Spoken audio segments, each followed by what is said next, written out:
Good morning, good morning, good morning, good afternoon, good night, good evening, wherever you are listening to this program. Welcome. God bless you. It's certainly a privilege and an opportunity to be with you today as we welcome you. And I pray that you are doing well. Today we want to continue our study on David, Part B. We'll continue to look at the personal life of David, his struggles.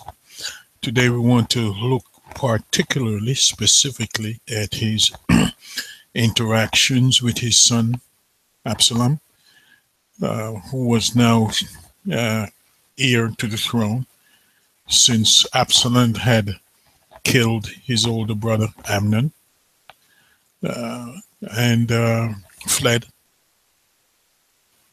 for fear of David's reaction to him. And so Absalom will be in exile for quite a while until he began to orchestrate. One of the things we began to look at was the manipulation of the people around David. The same things that David did, he's also now caught up in those very same things. He's now the victim of his own manipulations. We saw where he manipulated Joab into getting rid of Uriah, Bathsheba's husband. Um, Now we begin to see where Amnon manipulated David so he would give his daughter Tamar permission to come and tend to Amnon, who then raped her. Next, we see where Absalom manipulated David in allowing Amnon and all the other sons to come to a feast sharing. And Absalom killed Amnon in retaliation for raping um, Tamar. We now see where Absalom will continue his manipulation from a distance through Joab, and we will see Joab now manipulating David to bring Absalom back home. And we will see where Absalom continue to manipulate not only the people, but also Joab, the people, and David to realize his dream of becoming king. Absalom was a very, very ambitious young man. Listen to me, the very things that you do, be mindful. Keep in mind that the people around you, your children, other family members, your friends, once they know you and know how you do things, they will begin to do the same things. They will begin to copy. They may even go to a greater extreme to become successful. If it worked for you, others are saying it will work for them as well. So today, let's begin by looking at Absalom, where he is, and the beginning of his manipulations to get himself back home. He had fled from David, and David was in a funk. At this time in David's life, all kind of hell is breaking out in his life. You know, there are certain periods in our lives when it seems as if when it rains, it pours. There is no letting up. It reminds me of Hurricane Harvey that is now bombarding Texas, Louisiana, and so forth. There seems to be no letting up. And so David is at a point in his life right now where he is being bombarded left and right. There is no easing up, of the tragedy, personal, family tragedies that are taking place in his home. It's a good thing that God had given him victories over all his enemies, because I don't know if David could have managed all this internal strife and conflict in his family, as well as defeat outside armies and enemies that would have come against him. So God orchestrated, I believe God saw and knew what David was going to go through. And he helped David to subdue the external threats. So now there will be complete focus on the internal threats in his own home, in his own families. David, because of the pace he had set, because of the role model he was in his family, the chickens, as they say, are not coming home to roost. The things you do will come back on you, individual or within your family. And it doesn't seem to matter, if our children have direct knowledge somehow, maybe through osmosis, our children become like us. When they were in the womb, when they were yet conceived, they learn our habits, our ways of doing things, and they adapt the same ways. So David, with Amnon being killed by Absalom running, fleeing into exile, David is in a funk. David don't know what to do, what to make of all the hell that he's catching with his kids, his sons killing each other, the rape of his daughter. These things cannot be hidden. There are some things that go on in our homes, in our families. We cannot hide them, no matter how hard we try to conceal. They're going to get out. Our neighbors going to know. Our children going to know. We had some couples that say, "Well, we argue and we fight, but the children don't know." I look at them and in stun. I said, "You argue and fight with your spouse in your own house, and you think all that noise stays in your bedroom." Kids know tension. Kids feel tension. Kids see tension. No matter how much you try to whisper when you're arguing with your spouse, it goes through those walls. Your kids know. So David is in a place right now where everybody knew what was going on. The whole family was tense. The whole family was in turmoil. And this all began with him killing Uriah, with him sleeping with Bathsheba, all the manipulations that he did. David is now getting a dose of his own medicine. Be careful of the things that you do, because you cannot control them. No matter how great a manager, a controller you think you are, things will get out of control. And this is what's happening in David's life. David was in a funk. David was in a state of depression because of all the family problems. And so Joab, his commanding chief, realized that David was in a bad place. David was not doing well emotionally at all. And I thank God that David had somebody close enough to him to see what was going on with him and did an intervention. And Joab, despite some of his weaknesses, he was just like David. As I said before, I described them as two peas in a pod. Joab and David, best of friends. They know each other's secrets. They know how to be there for each other. And David could not have had a more loyal commander-in-chief than Joab. So let's look at what happens next. So I think Joab was holding the territory together while David was going through his funk. And Joab recognized that David needed to be brought back to reality, to be shocked back into reality. So Joab, here's the conspiracy of Joab. Joab conspired with an unknown woman, a named wise woman from Tekoa. We see this in 2 Samuel 14, 1-6. And Joab asked her to pretend to be a grieving mother of two sons. And she sought David's advice on what to do with the murderous son. She wants to see him. She wanted to see him despite the fact that he had killed his brother. And as a result of her interaction with David, which is orchestrated by Mr. Joab, the commander-in-chief, the desired purpose was arrived at, David ordered his exiled son Absalom back home. That was Joab's point. Joab realized David loved Absalom. David loved Absalom. We will see this later on. This boy was so handsome. I believe he reminded David of himself. And to get David out of his depression, Joab wanted Absalom back home because keep in mind, as I said earlier, Absalom is now heir to the throne.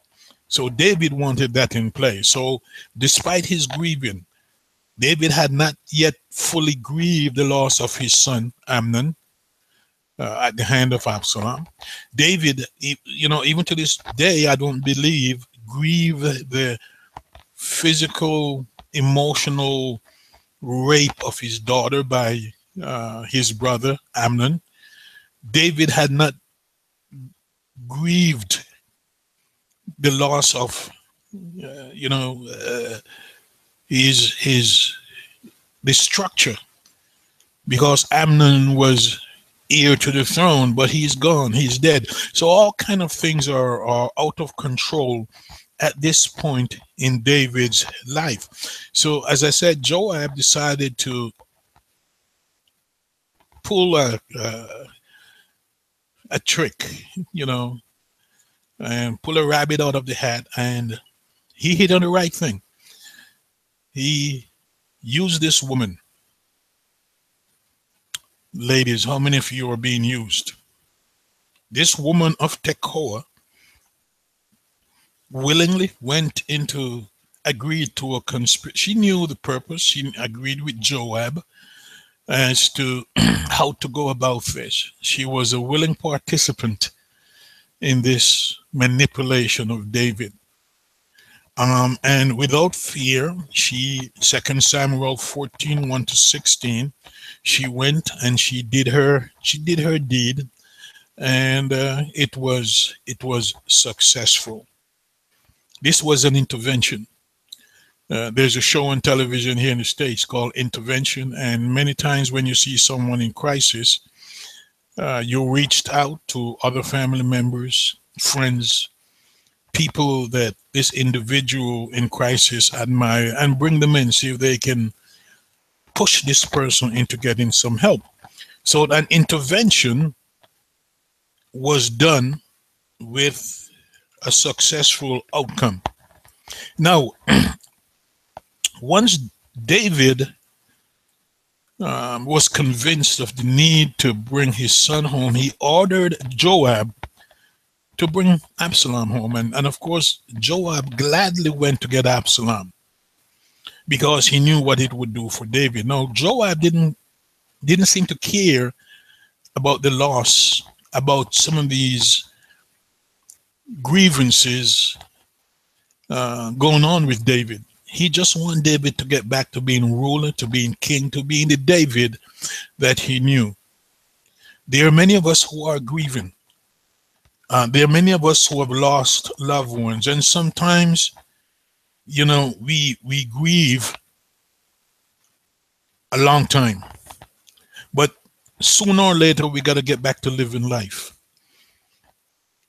And Joab is now shocking David. He said, David, okay, you have grieved long enough, you have mourned long enough, you have a kingdom to run, you're the king, no one else can do what you do. You need to come back to reality. You cannot bring back your lost son Amnon.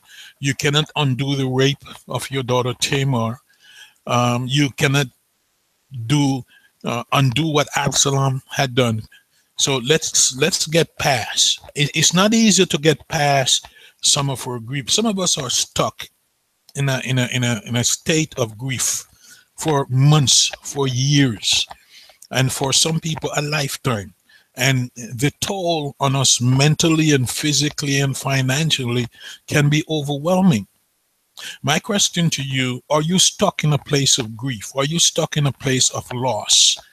And what is it causing you? Have you reached out for help? Because we do need help to get over our grief. We need some objectivity, someone who can be objective, someone who can, like a Joab, who can challenge us to look at the bigger picture and don't remain stuck at that point of grief. Here it is, we see Joab stepping in to make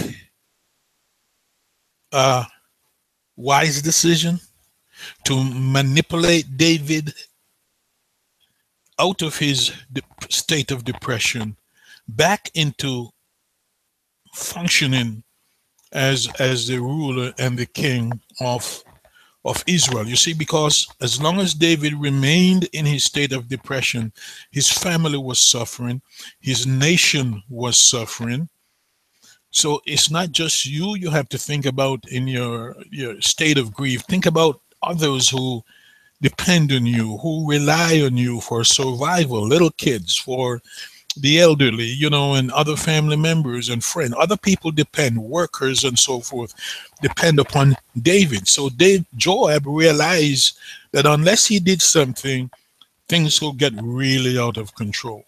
So the goal was accomplished in bargaining with this woman to go and trick David into a state of presentness. He need to move out of the past and come into the present.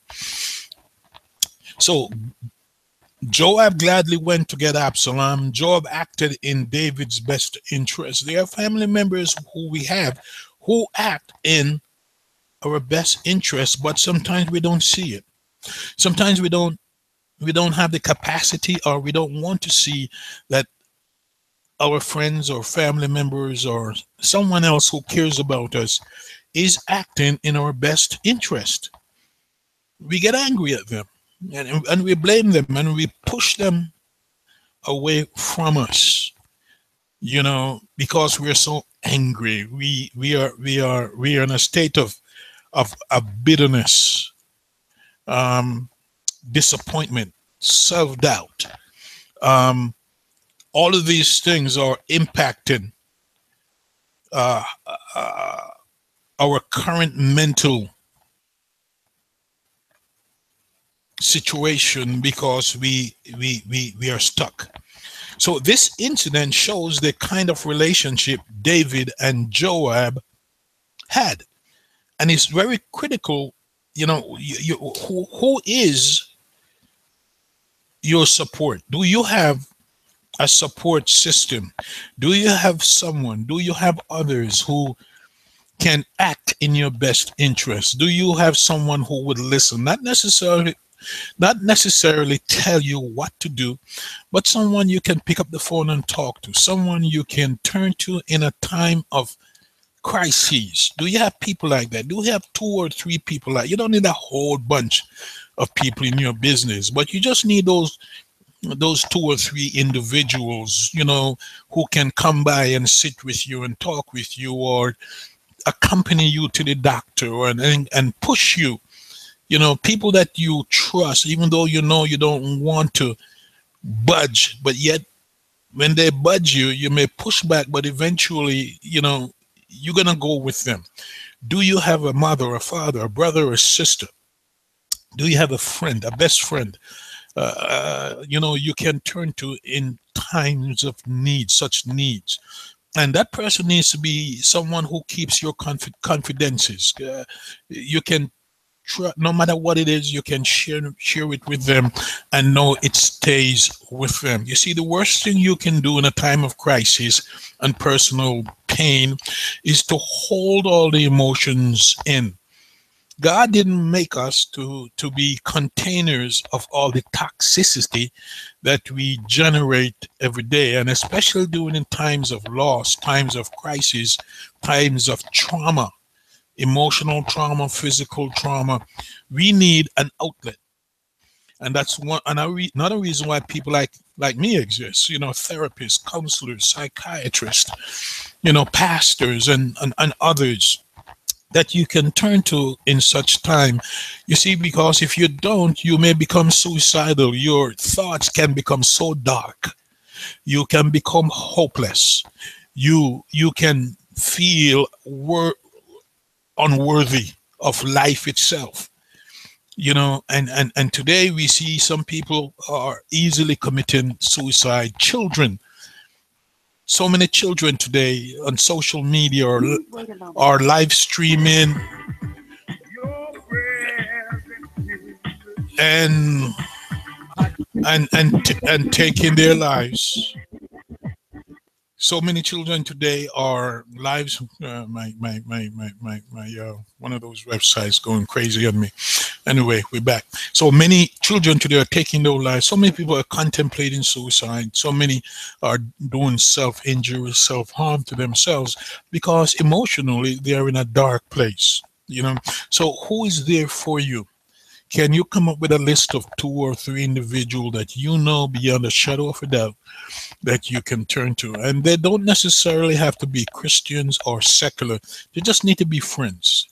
You've built up a relationship with them over the years. And some people will say, well, I don't have any friends. Well, make some friends. You need to show, if you want friends, you must show yourself friendly. No man, no woman is an island. You need a support system that will be with you through thick or thin. No matter the criticism of the news media, no matter the criticism of people, you need two or three people in your side who believe in you so strongly that no matter how bad the wrong is that you have done, they're not going to they're not condoning it, but they're there for you to help you go through that time of adjustment, that time of difficulty for you. So this incident shows the type, the support, the strong friendship, that David and Joab had. And thank God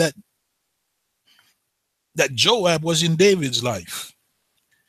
Neither of their hands were clean, as David rose to the throne, but they could rely on each other. They were two strong men in the right positions, and they could depend on each other. They were family, they were cousins, they were related, so that made them even stronger. But thank God that during a time of crisis, Joab was steady. Joab had no desires for the throne. Joab was set in his position as commander of the army, and David's best friend, someone he could rely on. Both of them were warriors, and both of them were ruthless people. This David we see, who loved to dance and clap and shout and wrote all those wonderful psalms, he was ruthless. He was a warrior. He was a great worshiper. Whatever you see, when you look at David, he goes 100%, whether it's good or bad. Do you know people like that? Whether it's good or bad, they're in 100%. And this is David. This is Joab. Birds of a feather flock together. Oh, yeah, Joab and David. They were warriors. They were ruthless. They were shrewd, very intelligent. They were clever. They were cunning. Both were men of action. Both were ambitious men. They saw something, they go after it. David saw a good woman that he wanted, he went after her. Whether that was Abigail, Bathsheba, or some of his other wives. Joab did the same thing. Joab, killed his competition. What's his name? Abner. So Joab could remain the buddy he was to David and commander of David's military. Both were willing to lay their lives, anything. They were peas in a pod. They knew each other's secrets and strengths, and neither intimidated the other. Do you have a friend like that? Oh, yeah. So Joab understood human nature. He understood also The psychology. And it's the other thing we got to see here with this man Joab. He was not an idiot. He was not a fool. He understood human nature. He understood the longing for Absalom to be back. He understood David's depression and state of anxiety.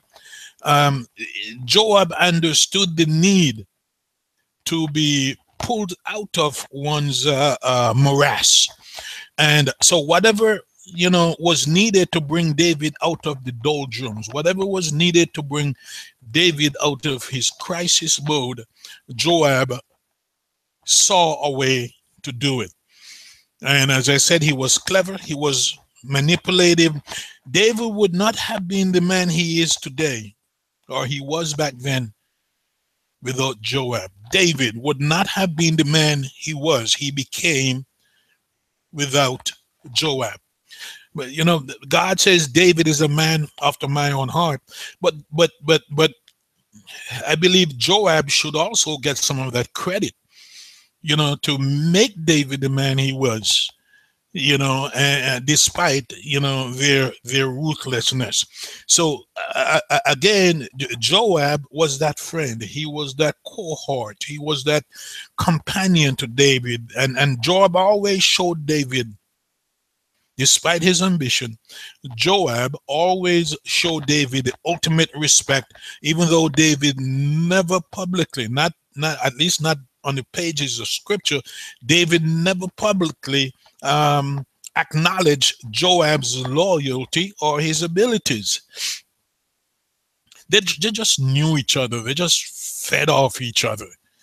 And despite the fact that David got all the accolades, without his pal by his side, Joab, he could not have done it. He could not have reached. He could not have succeeded to the point. So, do you appreciate the people who have helped you to become what you are? Are you grateful? Are you thankful? Do you demonstrate thankfulness for those who have helped you? Some of us, once we have made it to the top, or we are on our way to the top, we forget everybody behind us. Some of us distance, pull ourselves away from family and friends, and we associate ourselves with new friends, what you call a posse that's completely unfamiliar to your old friends. And it's only in time of crisis, when you have lost all that money and all that you think you gained, you want to come back to those people that were there in the beginning. And many of them want nothing to do with you because of the way you treated them on the way up. Listen, don't burn your bridges behind you. Always remember those who help you. Be grateful for those who help you along the way, especially family, especially blood. Be grateful because you did not get there by yourself. So despite all of David's success, we never saw once on the pages of scripture where he took time to acknowledge Joab's contribution. So, and although David allowed Absalom to come home, he did so with conditions. How do you go about reconciling or reconciliation with someone who has hurt you? Don't be afraid to put some conditions. If someone wants to patch things up with you, if you desire to make things right, have an idea of what it is you want. Have some goals. Maybe you need to write them out and see if the other individual is open to discussing them and working on those things. But David had some condition for his son Absalom to come back home. He did not just fling the door wide open and say, okay, Absalom, come on back home. No, David knew what Absalom had done. The evil that Absalom had done, the treason that Absalom had committed by killing David's successor son. So David had some conditions. David didn't want, number one, David did not want to see him. David, okay, Absalom, you can come home, but I don't want to see you. Why? because David was still grieving. Seeing Absalom so early, so soon, even though he had been years, would have revived some of this depressive feeling, some of the anxiety that David had been experiencing. Maybe David would have put his hands around the neck of Absalom and choke him to death. Maybe David would have ordered one of his soldiers to strike Absalom dead. You see, forgiveness is not easy. There are some people who too readily, too easily forgive deep wounds.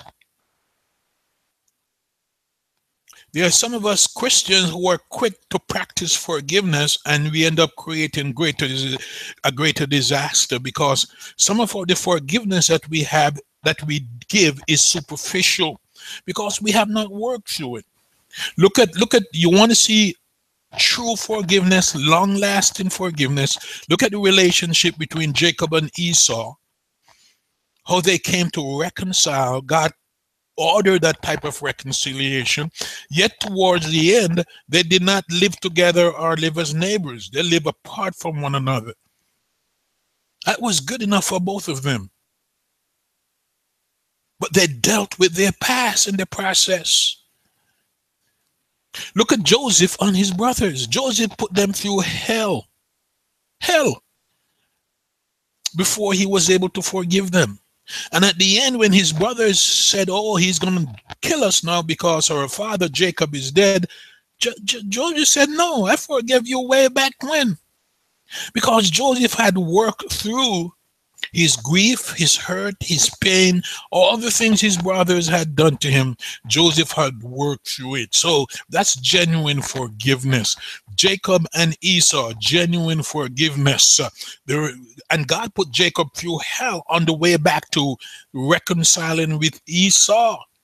And when they got together, the two men wept.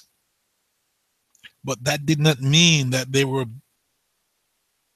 buddies, to live in the same house, to live as neighbors. No, they went to different cities. And sometimes that's the best you can have, you can get in forgiveness, in reconciliation. So David had some conditions for Absalom returning back home. Number one, David did not want to see him. David had not quite yet forgiven Absalom, even though he yearned to see him. Just because you yearn to see somebody, don't throw away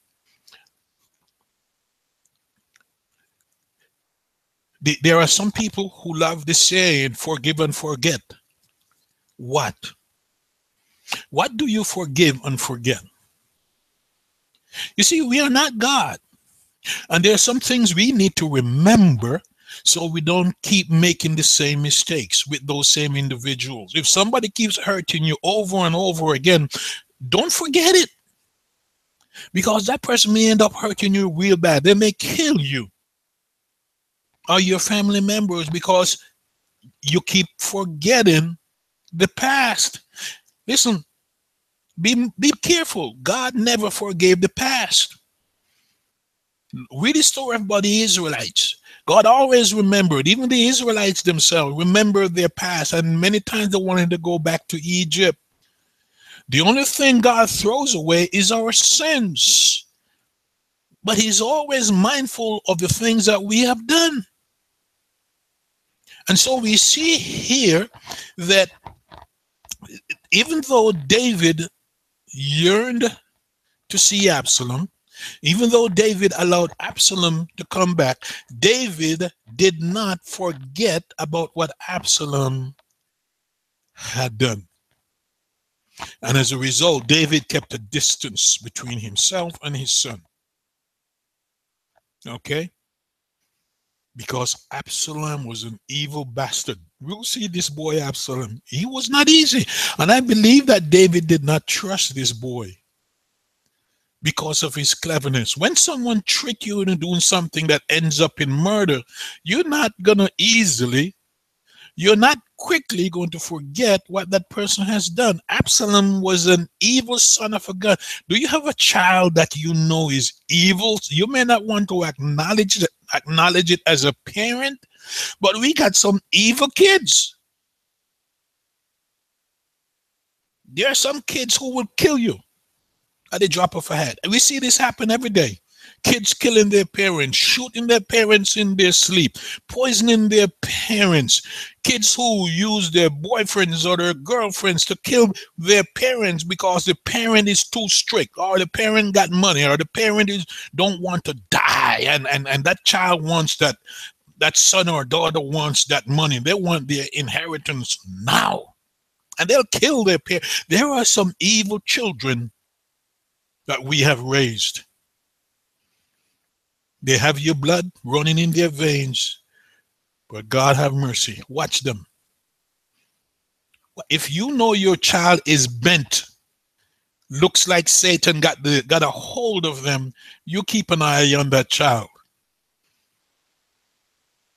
And don't trust that child. Don't give that child carte blanche in your life or with their finances. There are some things our children should not know. Because some kids are so greedy, they know you have money, they want it for themselves. They want it to entertain their friends, their girlfriends, their lifestyles, Look at some of the dastardly things some children have done. There was a story out a couple months ago. This son took his mother out on a boat up in New Jersey, and he came back by himself. He was arrested. The mother was kicked overboard. He killed the father, I believe, a year before that. I mean, there are some things. What about the Hernandez brothers? Remember? No, not the Hernandez, the Menendez brothers out in California. I mean, it's all over the place. Kids killing their parents. So David had a right to be leery of Absalom, and we will see this later when David is running for his life from Absalom. Parent and children. Yes, mom, you may have given birth to a monster. Oh, that child may have been cute while he was a child and growing up, but he or she, that boy, that girl has become a teenager, and they become monsters in your home. David had not yet forgiven Absalom, even though he yearned to see him, even though he longed for him. So we see this sort of ambivalence, with David, and you can't avoid the ambivalence. Because it lets you know, yeah, this is my child, this is my husband or my wife, but yet I don't trust them. David is saying, I don't trust Absalom because of what he had done. He's going to kill me next, or he may want to kill me next to become king. And David was suspicious of Absalom the moment he killed his brother so he could become the next king. David was cautious. David was suspicious of Absalom, and the facts later on will confirm that. Even though David loved this boy to death, this boy Absalom was bad news. We see David, who was normally a pragmatic, decisive, and headstrong individual. We now see a different kind of David. We now see the cold side of David, the aloof side of David, the stubborn side of David, the unbending side of David. David put some boundaries in place with his son Absalom because of his distrust, because of Absalom's action. Listen, actions don't lie, deeds don't lie, the things that you do don't lie. You see a child or a loved one constantly doing things again, breaking the law, defying the law, define you and your rules for your house. Listen, don't be blind to it. Don't think you're yelling and screaming is going to change that kid. Some kids are determined to do whatever. and they ignore you. David put some boundaries in place because he could not, did not trust his son Absalom. The spirit rose up in him, and I believe the Holy Spirit told David, be careful of this boy. This boy could kill you. Be careful. Watch your child. If that child is bent towards evil, some of us have raised our children to the best of our abilities. We have given them everything. Some of us have given our children too much. We spoil them. They believe that they are entitled to any and everything. They don't have to wait. They don't have to work to go get it. They want what we have so they can go and live the way they want to live. Listen, be careful. Don't be the fool. Some of us may have to end up kicking, or some of us have kicked our children out of our homes because they have no regard for our rules. Some of us have been the victim of not just verbal abuse from our children, but physical. Some of us are kids. Let me tell you something. I would have killed my kids. I'm saying this to you. You can go tell anybody. If my kids at any time and they knew better, during my life, wanted to put their hands on me or on their mother, they would have been dead meat. My mother used to say, I bring you into this world, I can take you out. We didn't play with our mother. My mom had 13 kids, and when she made threats like those, we better watch it. I remember one day she was cooking outside back in Kendall, Hanover, Jamaica, and I did something, and she tricked me. She called me up to her. She's sitting around the pot cooking outside. Man, that woman could cook. And like she gonna talk to me about something, and she got me close. She kept come closer, close, and she reached for a firewood, a fire log, and that woman started to swing, and I started to run. Her aim was so good, that woman hit me so hard. Whatever my mother had to do to raise her kids, she did it.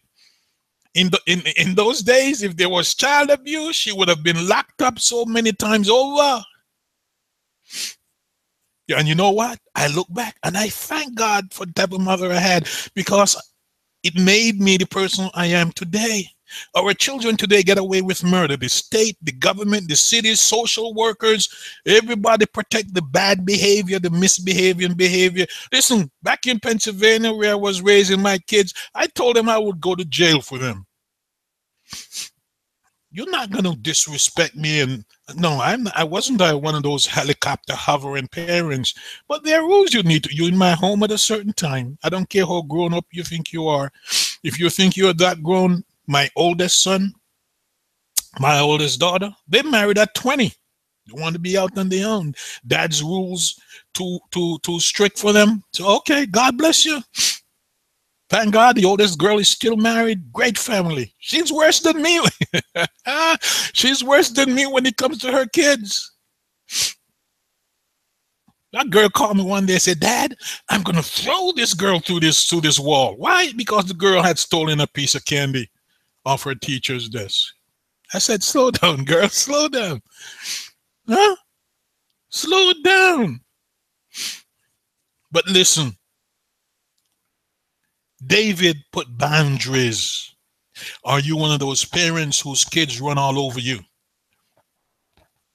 What are your parenting skills like? Because many of us were never parented at all. And therefore, as we grow up and we have kids, our kids do whatever. Whatever. They do whatever. No accountability, no discipline, no. And so you expect them to grow up successful adults.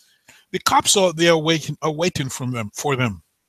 The cops, especially the white cops, they're waiting out. They're waiting out there. Your black son and your black. Nowadays, I don't care. Black son, black girls, black daughters.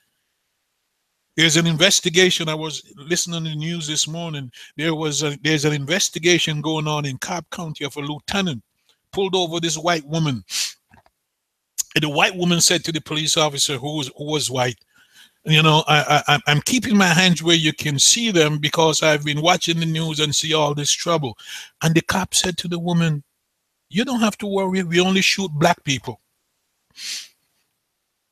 No, this is a police lieutenant. No, I'm an ex-cop. I used to be a cop. I'm telling you, that's the real deal. No, not every white police officer is like that. I'm going to say that. Not every white police officer is like, but there are racist cops out there. It's in their bones. It's in their DNA. It's in their, some of them have belonged to the KKK and all these whites. So they're out there to use that authority, if they can, to destroy minorities. That's coming from me, a former police officer, retired from the Philadelphia Police Department after 16 years, having worked with police officers on patrol in the police academy and in the counseling unit. I'm telling you, fathers and mothers, talk to your black sons. Latinos, talk to your black sons about how they conduct themselves when they're in public. Boundaries. Raise your children to the best of your ability. If some of them go astray when they get up much older, you can say, God, I've done everything that I could have done. David had boundaries in place for his son Absalom. Absalom could not just come back and run into his palace, run up to his house. No. David didn't trust this boy. David said, you can come back, but you keep your distance. I will love you from a distance. There are some people in your life that you have to love from a distance. Do you hear me? There are some people in your life that you must love from a distance. You get them around you, they're going to give you a headache.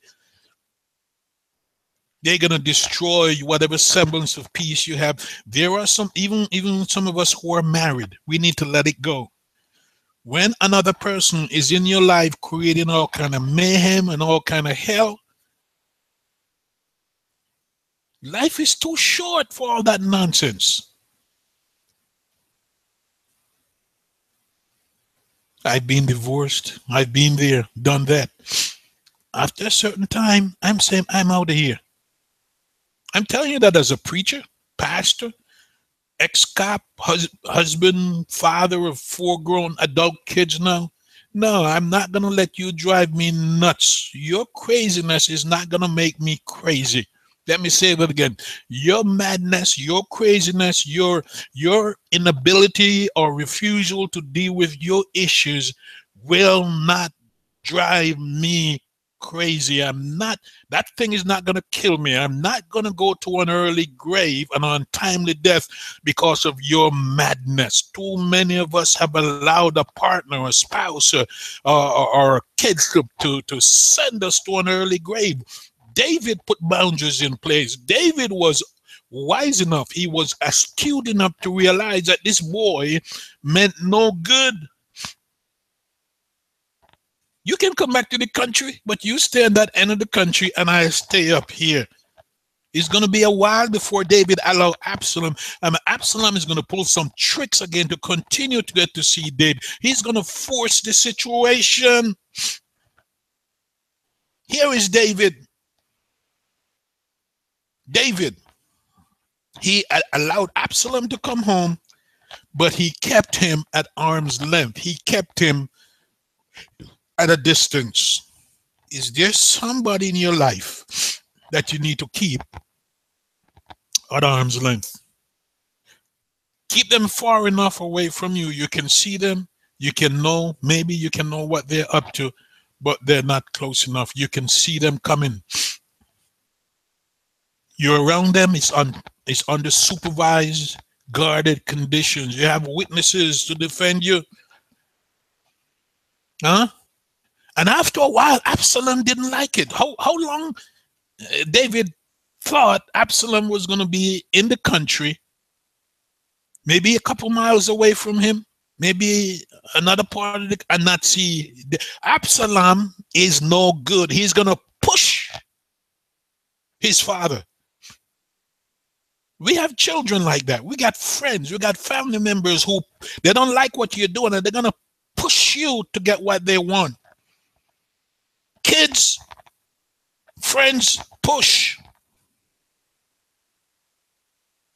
This is what Absalom is going to do. Look with me at 2 Samuel chapter 14 And verse 20, I love this. I love, you see what I'm talking about? Theology, psychology, you mix all of this stuff up. Ooh, I love it, man. That's why I love what I'm doing. I love it. Second Samuel 14, verse 28. So Absalom, what? Lived 2 full years in Jerusalem. He was in Jerusalem without coming into the presence of David. 2 full years. He was still in the city, in Jerusalem. 2 years went by and David still did not see him. Oh, some of you will be pushing. I wonder who pushed David to see Absalom. I wonder if Absalom's mother pushed him. I wonder if any of his other wives or sons or daughters pushed. And David stood his grounds. 2 full years. I wonder if Job pushed him. And we're gonna see Job's role again.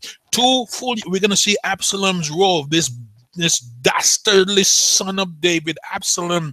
He was handsome. He was pretty. He was cute, but he was evil. He was vain. Vain. He was full of himself. The world, according to Absalom, was his to conquer. It revolved around him. Absalom. The Bible tells us he was extremely good looking. Right away it tells you there's trouble. People who are extremely good looking, stay away from them because they are vain. That's a general statement. And I know some of you are saying, Doc, you're generalizing. Yeah, I'm generalizing. Because if you've been around pretty people, they're full of themselves. Absalom was good looking. The Bible tells us he was a perfect specimen of the man, of a masculinity, of what a man tall. This is what some of you ladies are looking for. That's why some of you end up in hell, because all you look for is the physical, the physique. He got a six-pack, he looks good, he could ride all night, and that's what you're looking that's what you're looking at. But emotionally, mentally, he's a wreck. But you don't care about that initially anyhow. You look at some of these beautiful people you see on television, out there. They have a ton of money, but they can't stay married. They can't stay in a relationship. Some of them are killing themselves. They're overdosing on cocaine and heroin, and they do all kind of, because even though they're handsome and good looking and pretty and beautiful, they don't like themselves. And if they don't like themselves, there's no way under God's heaven where you can like them. You see, if you don't like yourself, if I don't like moi, if I don't like me, nobody can like me, because I won't let you in. Look at all them beautiful people around us. They're killing themselves left or right. They have everything that life could. Man, sometimes say, give me some of that money. Huh? Millions, gazillions. The world is theirs to conquer, whether it's athletes, musicians, or movie stars, business moguls. We have what was it, this week? Late last week, had a multi-millionaire businessman. Kill his wife, kill his 18-year-old daughter, then kill himself. Some of you need to read. And stop saying, I don't want to know what's going on in the world. Listen, how are you going to, maybe that's why you're stuck where you're, how are you going to help yourself and your kids and others if you don't know what's going on in the world? Kill himself. His his daughter was beautiful from the picture in the news. Beautiful daughter, kill his wife. How often we see this? Men who appear to be successful are committing murder-suicide, black and white and Latino, left and right. They're killing themselves every day, kill their families, kill their spouses because of anger, because of poor self-esteem. They look beautiful. And some of you ladies, that's what you love. That guy who looks like LL Cool J, got that six-pack, who Maurice Chestnut. Some of you crazy about Maurice. Some of you, have to get Mr. Right. and you have your ideal of what Mr. Right looks like. Some of us men get caught up looking for that beautiful, svelte female with the type of body you would kill for. And when you get it, you want to run. You're crying out, murder, help, because that person is out of control. If you're not careful, that that person will put you through an untimely death. You look around you. Beautiful people going haywire, going crazy. But you know what? We're gonna have to stop here today. Man, I love this. We're gonna pick up from here. Thank God. Next time I'm with you, so we can talk about this handsome, beautiful, exotic, young man named Absalom, and how all of that beauty made him vain and evil on the inside. He's going to use it. He's going to manipulate his own nation so that he could aspire to the throne. But in the end, he's going to kill him. His father spoiled him. And David won't let go of this young man, because even when he got killed, David cried over him. Learn to love from a distance. You don't have to wait to enjoy life. Many Christians and non-Christians struggle for too long with mental health, relationship problems. There are those out here who can help you. And you know what your issues are. Some of you are handicapped because of the problems you're having in your life. Some of you are contemplating suicide, murder suicide. Some of you have been caught up in a lifestyle of crime, depression, panic, anxiety attacks, domestic violence, sexual abuse. Some of you may have become serial molesters, serial rapists. Some of you have been caught up in a world that is dark and evil. Emotionally on the inside, there is help available for you. There are mental health professionals out here who can help you devise a plan to become healthy again, or maybe for the first time, get your life right. You can sit down and have a conversation of how you get yourself on the right track. You need to begin to identify physical exercises or therapies, habits that you want to change. You need to learn skills to change those cognitive thoughts that are negative, that are causing you to do things, to act in ways that are hurtful. Some of the decision making you do, some of the relationships that you're in, you can change.